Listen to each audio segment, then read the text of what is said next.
All right, so we're diving into Atomic Habits today.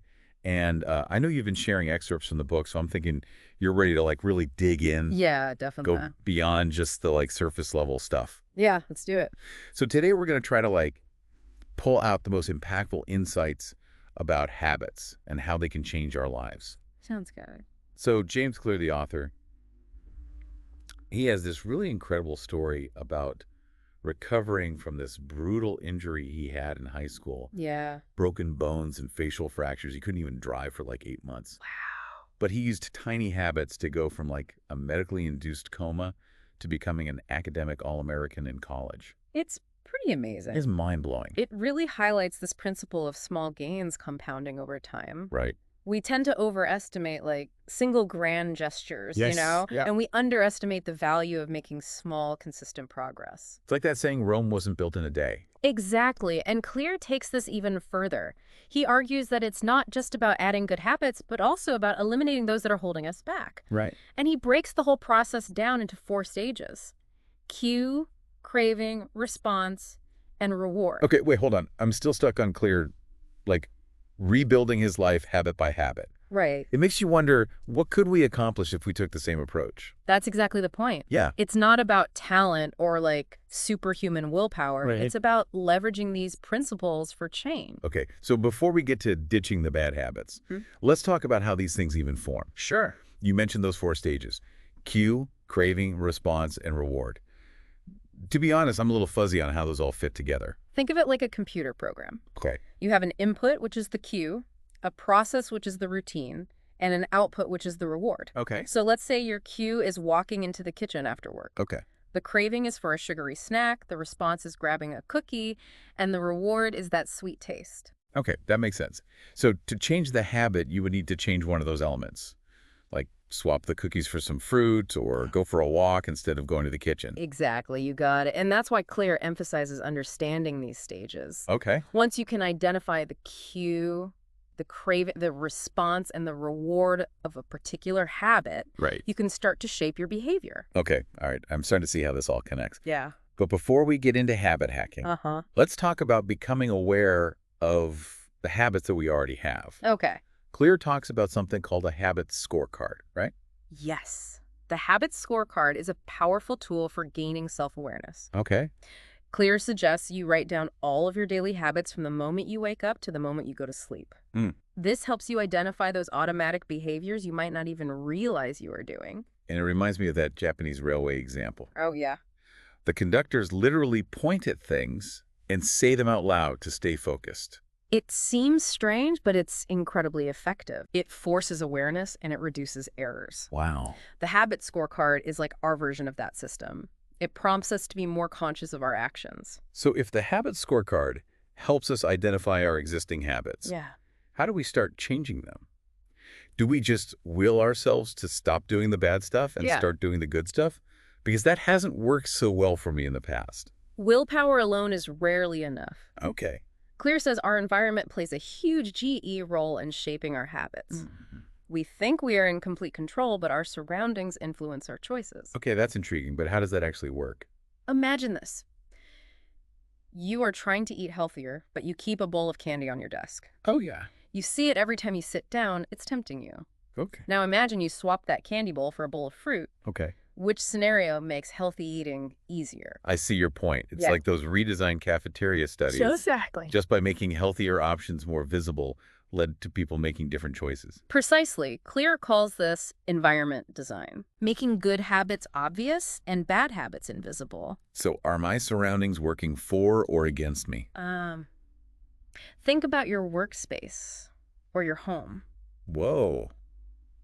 I'm going to have to take a look around when we're done here. Yeah. This is eye-opening. It's a powerful concept. Yeah, it really is. It's all about making those good choices the easiest ones to make. Right, so what happens when we're staring at that bowl of fruit, Okay. but still like reaching for the cookies in the back of the cupboard? Right. Like what tools help us get over that? Well, that's where the 2-minute rule comes in. Okay. It's really simple, actually. You break down any big task into a 2-minute version. Okay. So let's say you want to run 3 miles. You start by just tying your running shoes. Okay. 30 minutes of reading feels overwhelming. Right. Just commit to reading 1 page. So it's like tricking your brain into getting started. Exactly. And once you've overcome that initial hurdle, it's usually much easier to keep going. Yeah. I've experienced that. I put off like a big project. Right. And the hardest part is just getting started. Yeah. Once you take that first step, Right. you build momentum, and then you're making progress. I am totally guilty of that. Yeah. This 2-minute rule seems like the perfect cure for procrastination. It can be really effective. But doesn't it get boring after a while? That's a good point. I mean, how long can you stay motivated by just tying your shoes? Well, that's where the Goldilocks rule comes in. Okay. So Clearia argues that we're most motivated when we're working on things that are challenging but not too challenging. Okay. It's like finding that sweet spot. I love that. Yeah. It explains why I get bored with things that are too easy. Right. But then I get discouraged if something is like way too hard. Yeah. So how do you find that Goldilocks zone for a new habit? Exactly. Well, it takes some experimenting and self-awareness. Okay. Think about activities that you enjoy where the time just flies by. Okay. You're probably experiencing flow in those moments where your skills are perfectly matched to the challenge. So the goal is to find that flow state with our habits. Exactly. When you hit that sweet spot, the habit becomes less about willpower and more about enjoyment. Okay. Like a musician practicing scales. Right. It's not always the most fun, Right. but it's essential. Right. But if they push themselves too hard, they burn out. Yeah. If they stick to easy exercises, they get bored. Exactly. It's about finding that balance. Okay. I'm starting to see how these principles fit together. Yeah. We use the habits scorecard to become aware of what we're already doing. Then we use environment design and the 2-minute rule to make good habits easier Right. and bad habits harder. Exactly. And then we use the Goldilocks rule to Yeah. keep us motivated. Yeah, to find that sweet spot. Right. But how do we keep ourselves on track, especially when things get tough? Sure. We all stumble. Of course. Well, Clear offers a few strategies for staying consistent. Okay. First, he emphasizes habit tracking. Okay. So having a visual representation of your progress can be really motivating. I love habit tracking. Yeah, me too. There's something so satisfying about checking off those boxes. I know it's a tangible reminder of your commitment. It is. It can also help you identify patterns Oh, interesting. and adjust your approach. Okay. So, like, are there certain days when you're more likely to slip up Oh, okay. or specific triggers that derail your progress? Okay. I see. Habit tracking helps with all that. Okay, so it gives you the data. Exactly. You can make better decisions. Well, Now, Clear also suggests getting other people involved Okay. for that accountability factor. He tells that funny story about Brian Harris, Oh, yeah. the entrepreneur who made a bet with his wife that he would lose weight. Yes. And if he failed, he had to wear an Alabama football hat to work. It's a funny story, It's a great story. but it highlights a powerful principle. It does. Having that external accountability can be so motivating. Yeah, And we're less likely to let someone else down Right. than we are to let ourselves down. that's so true. And celebrating successes together is always more fun. So we've talked about how to start new habits, Yeah. how to stay consistent. Uh-huh. But what about breaking bad habits? Right. The ones that feel like impossible to shake. Okay, well, this is where things get really interesting. Okay. Clearer argues that lasting behavior change is about more than just changing your actions. It's about shifting your identity. Okay, explain that to me. Sure. I'm not sure I get the connection between identity and habits. Imagine two people trying to quit smoking. Okay. One person says, I'm trying to quit smoking, and the other Mhm. person says, I'm a non-smoker. Okay. Who do you think is more likely to succeed? I see where you're going with this. The person who says they're a non-smoker, Right. they're making a statement about who they are and not just what they're doing. Exactly. So their actions are matching their self-image. When our actions and our identity are aligned, Right. it becomes much easier to maintain those actions Okay. because it's a reflection of who we believe we are. Wow. This is a little mind-blowing. It's a powerful concept. So if you want to build a habit of writing every day, you wouldn't say, I want to write more. Right. You would say, I am a writer. Exactly. You're shifting from a goal-oriented mindset to an identity-based mindset. Okay. And that makes a difference. A big difference. I can already see how this could apply to so many parts of my life. Yeah, it's a powerful shift. It really is like a superpower. It is. But this idea of identity change feels pretty big. It can feel that way. Are there practical things we can do to make that shift?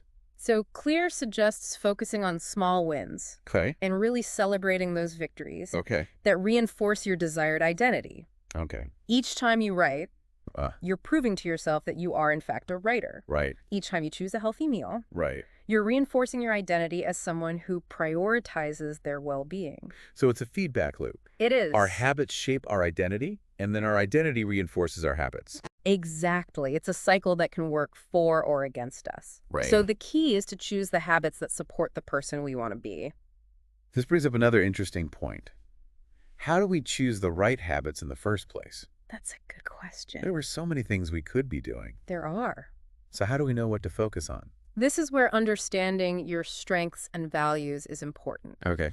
Clear says it's easier to stick with habits that are aligned with our natural talents Right. and what we find personally meaningful. Yeah. It's like playing a game that favors your strength. This makes so much sense to me. Yeah. It's about choosing habits that feel right for us, Exactly. not the ones that feel like we should be doing them. When you're doing activities that resonate with your values Right. and utilize your strengths, you're much more likely to experience that flow we talked about. Right. And that makes it more likely that the habit will actually stick. Exactly. It's all about setting ourselves up for success Right. by choosing habits that fit who we are and who we want to become.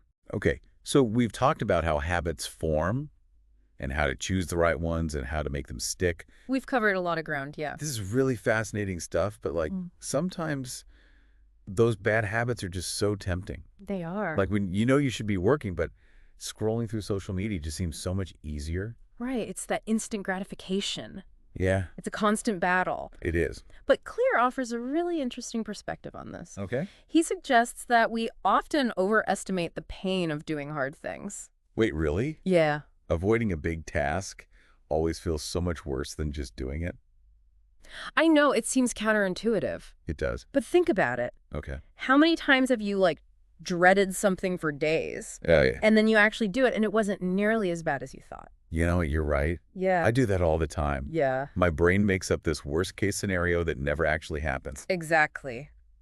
We're terrible at predicting how we'll feel in the future. We tend to exaggerate the discomfort Yeah. and minimize the satisfaction of doing the hard thing. So we just need to take action even when we don't feel like it. Exactly. The resistance we feel is often much greater than the actual difficulty of the task. And once we take that first step, we build momentum. Okay. And it feels much easier than we thought it would. It's like that saying, the only way to do it is to do it. Exactly. And remember the 2-minute rule. Yeah. That can be really helpful for this kind of resistance. Okay. By breaking things down into those tiny steps. Right. We make it easier to get started. So instead of saying, I'm going to write a whole chapter today, Yeah, you would say, I'm going to write for 2 minutes. exactly. Oh. Or I'm going to clear off one corner of my desk. Or I'm going to read one page of that report. Just start. The point is to build momentum and prove to yourself that you can do it. But what about those temptations that are like everywhere? Right, the distractions. Yeah, that pull us away from what we're trying to do. Yeah. Well, that's where environment design comes in again. Okay. Clear says to make those bad habits less accessible Okay. and less appealing. Like Yeah. if they're not right in front of us, we're less likely to give in. It's like hiding the cookies Exactly. or putting my phone away when I'm working, unsubscribing from those pimping emails, Yes, using website blockers. all of that. It's about making it harder to do the things that aren't good for us. Right. Making those good choices easier. Exactly. And it's not just willpower. It's about setting up our surroundings to support our goals. So it's like we're creating this world where good habits are almost unavoidable. That's a great way to put it. It makes me think about how my workspace is organized, Yeah. even my daily routines. It can have a big impact. But even with the perfect setup, Uh-huh. we need those internal motivators too. He do. Kier talks about rewards. He does. He says we're more likely to stick with habits that are satisfying and enjoyable. Right, so it's not just about discipline. Exactly. It's about making those good habits intrinsically rewarding. This reminds me of that marshmallow experiment. Oh, yeah. The kids who could wait for the second marshmallow, Right. they had better outcomes later in life. Yeah. But delaying gratification isn't easy. No, it's not. So we need strategies to help us. Right.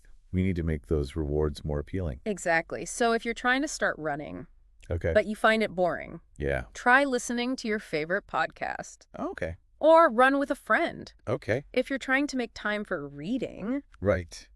create a cozy space. Okay. Treat yourself to a cup of tea. So turning those shoulds into wants. Yes. Finding ways to enjoy the process Okay. makes those positive habits more sustainable. And we can't forget to celebrate our wins. Absolutely acknowledge those victories, no matter how small. It's like giving ourselves little pats on the back. It is, and those little boosts of satisfaction can Whoopsie. really add up. Speaking of support, Yeah. Clear also talks about accountability. He does. Having someone to keep us on track can make a big difference. Yeah, and to cheer us on. Exactly. He suggests finding an accountability partner. Someone who shares your goals. Right, or who is also working on building better habits. Yeah, you can check in with each other, Right. share your progress, and offer encouragement. It's amazing how much more motivated we feel when we know someone's counting on us. It's true, we don't want to let them down. Right, and we want to celebrate together. Exactly. It's about creating a supportive community Yeah. where we can learn from each other and stay inspired. Clear also talks about finding your tribe. Yeah, surrounding yourself with people who share your values, Yeah. who uplift you. It makes sense that we'd be more likely to stick with our habits if we're with people who support those choices. It's powerful. It's like we're all on this journey together, That's a beautiful way to put it. helping each other be our best selves. And it's a good reminder that building better habits isn't just about self-discipline. Right. It's about leveraging our environment. Right. Our relationships and even our own self-perception. I think we've covered so much in this deep dive. We have. We talked about how habits form and how to choose the right ones and how to make them stick. And how to stay motivated. It's a lot. It is. I'm feeling inspired. Me too. It's been a fascinating conversation. It has. Remember, it's not about being perfect. It's about progress. Right. Start small. Be consistent and celebrate those wins along the way. And find your people. Find your tribe. Thanks for joining us for this deep dive into atomic habits. It's been a pleasure. We'll catch you next time.